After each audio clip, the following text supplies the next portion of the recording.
Good afternoon, my fellow Malaysians. This is Dr. K. N. Singh from Johor Bahru on Tuesday, the 15th of March 2022. The results of the Johor elections are a surprise, and I was really wrong with all my predictions. I could say that a low voter turnout of 53% was the cause. It may have been partially, but certainly that wasn't the only reason.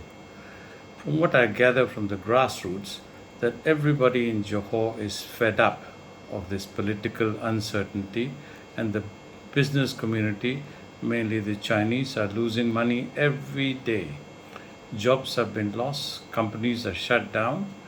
The travel ban to Singapore has affected both nations as they are essentially Siamese twins.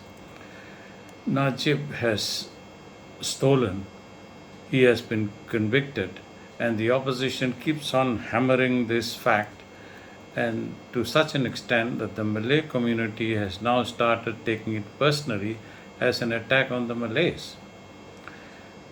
Najib's Bosku ideas keep percolating down the line, and during Najib's time, Johor business was thriving, and everybody, including the corrupt, made money.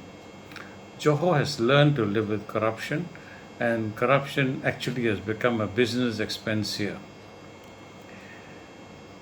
This probably is the main reason why so many were fed up and they would not come out to vote, and many really didn't care because they think things will not change and they couldn't anyway get any more worse than they already are. Big hopes were pinned on the Muda voters from 18 to 21, but sadly, many did not even know how to vote, and many more did not realize that they were automatically registered. After the last court ruling, everyone was registered automatically at the nearest place from their IC address.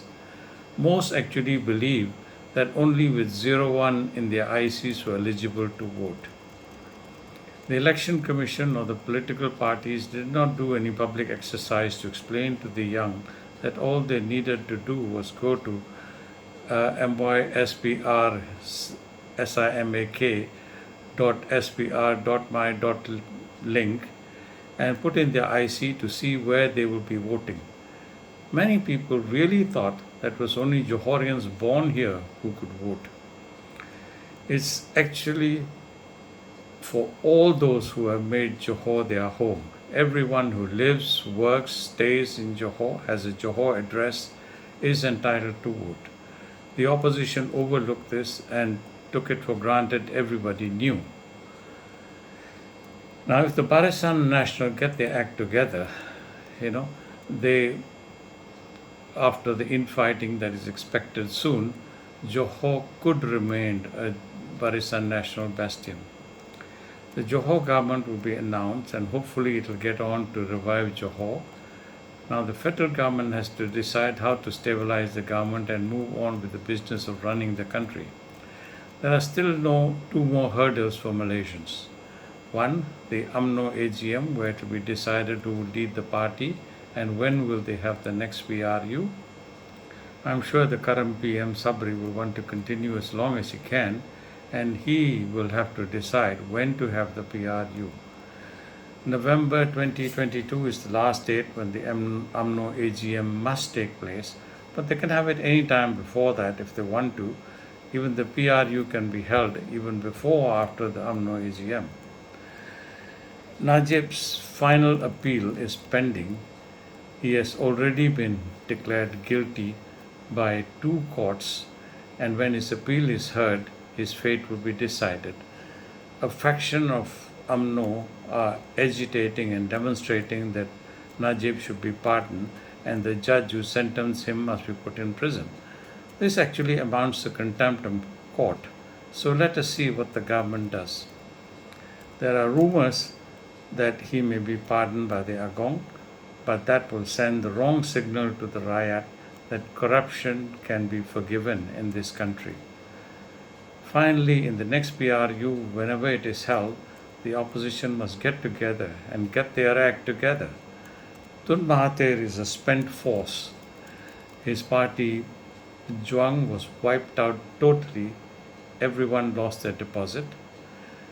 He wasted his opportunity in turning this country around. He did not keep his bargain in handing over the reins to Anwar. Anwar, in his burning desire to be Prime Minister, made many wrong moves, like accepting frogs in Malacca and losing the election, not using the same opposition symbol and presenting a united opposition front.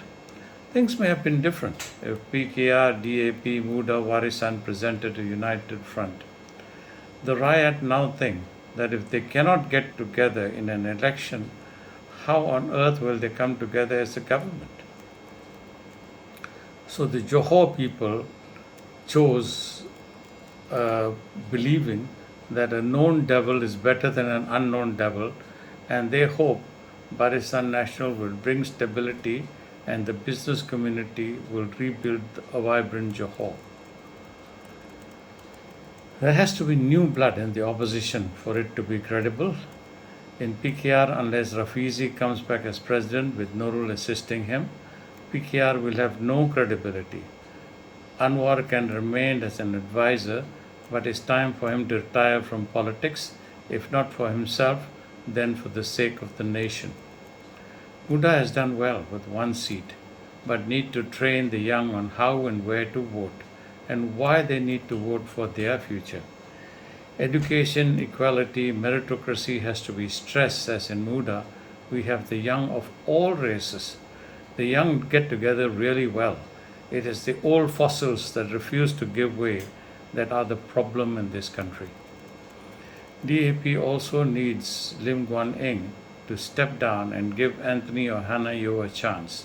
There are many good people in DAP, and DAP also need to get more Malay and Indian faces in to reflect its true multiracial character.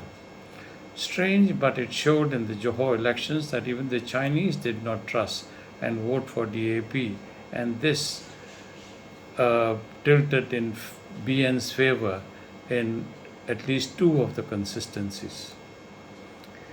Warisan needs to choose carefully. Putting right people in the right place to win is the key.